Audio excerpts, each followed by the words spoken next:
These are the 18 all-time greatest fighter aircraft. Before we get to that, if you're a first-time viewer, please ring the bell and become a subscriber. Likes are very important, so if you like this episode, please give us a like. And don't forget, we have official Ward Carroll channel t-shirts, so get yours today at this link below. And if you want to help us take the channel to the next level, please consider becoming a patron at patreon.com/wardcarroll. All right, so let's get right to the list. Coming in at number 18 is the MiG-21. NATO codename Fishbed, MiG-21 was one of the most widely used fighter aircraft in history, tallying impressive kill numbers during the Vietnam War, the Iran-Iraq War, the India-Pakistan, and Egypt-Israeli conflicts. Number 17 is the F-14 Tomcat. Now, the Tomcat didn't make this list because of its long service as the U.S. Navy's frontline carrier-based fighter, but because the Iranian Air Force had more than 160 kills with it during the Iran-Iraq War. Jalil Zandi shot down 11 aircraft, 4 MiG-23s, 2 Su-22s, 2 MiG-21s, and 3 Mirage F-1s during that conflict, which makes him the most successful Tomcat pilot in history. Number 16 is the F4F Wildcat. The first of the Grumman Cat series, the carrier-based F4F, was slower, shorter ranged, and less maneuverable than the Japanese Zero. However, its ruggedness and the development of group tactics like the Thatch Weave allowed the Wildcat to ultimately prevail, tallying a nearly 7-to-1 kill ratio over the course of the war. Number 15, the Fokker Triplane. This iconic aircraft behind the World War I success of Manfred von Richthofen's Flying Circus was actually designed after a Sopwith triplane crashed behind German lines in 1917.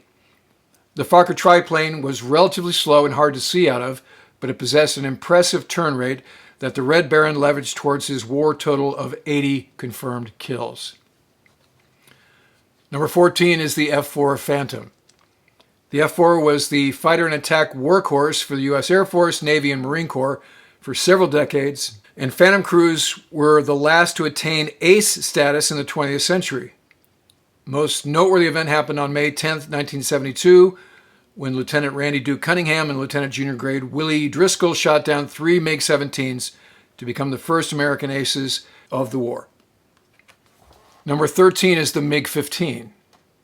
With the Chinese entry into the Korean War, the MiG-15 began to appear in the skies over Korea, quickly proving superior to straight-wing American jets such as the F-80 and the F-84 Thunderjet. The MiG-15 temporarily gave the Chinese an advantage in the air and ultimately forced the United Nations forces to halt daylight bombing until the F-86 arrived to level the air combat playing field, which is why number 12 is the F-86 Sabre. The F-86 was the U.S. answer to the MiG-15 that had dominated the skies over Korea in the early part of that conflict. Engagements in MiG Alley between the two aircraft were numerous, and that period is considered by many as the glory days of air-to-air warfare between jet aircraft. F-86s ended the war with a 10-to-1 kill ratio over the MiG-15s they faced. Number 11 is the P-38 Lightning.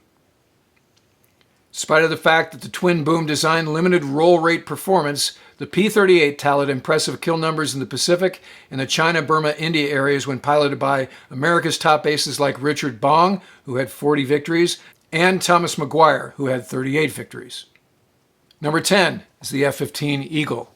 Eagles made dogfighting history during Operation Desert Storm, primarily because of their superior weapons suite, including state-of-the-art, at the time, identification capability.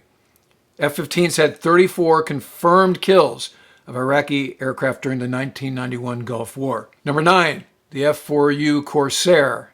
Known to the Japanese as Whistling Death, Corsairs claimed 2,140 air combat victories and an overall kill ratio of over 11-to-1. Legendary Corsair pilots include Marines Joe Foss and Marion Carroll and Pappy Boynton. Number 8 is the Messerschmitt BF-109, which is often incorrectly called the Me-109.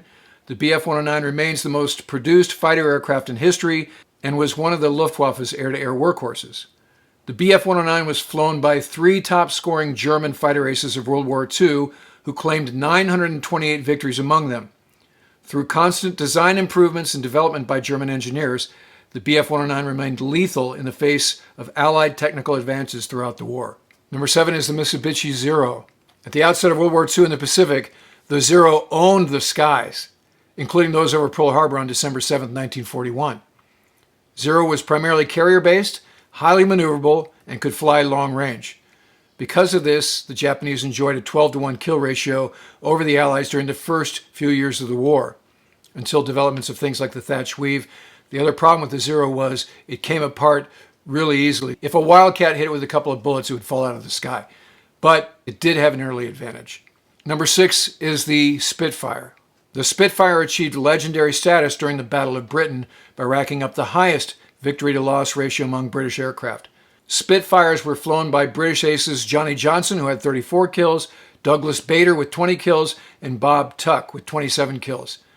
The Spitfire was produced in greater numbers than other British aircraft and was the only British fighter to be in continuous production throughout the war. Number 5 is the Sopwith Camel. The Sopwith Camel had a more powerful engine and more firepower than the German fighters it went up against, and although the big engine made it hard to handle, in the hands of an experienced pilot, the fighter was very lethal. Sopwith Camel accounted for 1,294 air-to-air kills, the most of any model during World War I. Number 4 is the Focke Wulf 190. The Focke Wulf 190 was generally considered superior to the BF-109 because of its bigger engine, which happened to be a BMW inline 12, and greater firepower. Some of the Luftwaffe's most successful fighter aces flew the Focke Wulf 190, including Otto Kittel with 267 victories, Walter Nowotny with 258, and Erich Rudorfer with 222. We're at the top 3 now. Number 3, the F6F Hellcat. The F6F was designed to improve on the Wildcat's ability to counter the Mitsubishi A6M0 and help secure air superiority over the Pacific theater. Hellcats were credited with 5,223 kills, more than any other Allied aircraft, which most people don't think about because the Hellcat was not as glamorous as the Corsair. Number 2 is the P-51 Mustang. The Mustang was a solution to the need for an effective bomber escort starting in 1943. General James Doolittle told the fighters in early 44 to stop flying formation with the bombers and instead attack the Luftwaffe wherever it could be found. The Mustang groups were sent in well before the bombers in a quote-unquote fighter sweep as a form of air supremacy action, intercepting German fighters while they were forming up. As a result, the Luftwaffe lost 70% of its fighter pilots in just over a week, and the Allies were able, once and for all, to establish air superiority over Europe. And number 1 might be a surprise to some of you because it kind of lives in the shadow of the glamorous P-51. But number 1 is the P-47 Thunderbolt. In Europe during the critical first 3 months of 1944, when the German aircraft industry in Berlin were heavily attacked, the P-47 shot down more German fighters than the P-51. Thunderbolts claimed 570 out of the 873 Luftwaffe aircraft shot down. In Europe, Thunderbolts flew more sorties, a total of 423,435 sorties, which totaled more than the P-51, P-38, and P-40 combined. Indeed, it was the P-47 which broke the back of the Luftwaffe on the Western Front in the critical period of January to May of 1944. So there you have it, the definitive list of the 18 all-time greatest fighter aircraft. So please let me know if you agree with my list or if you would rank them differently or if you have a list of your own. All right, that'll do it for this episode. As always, I look forward to talking to you again soon.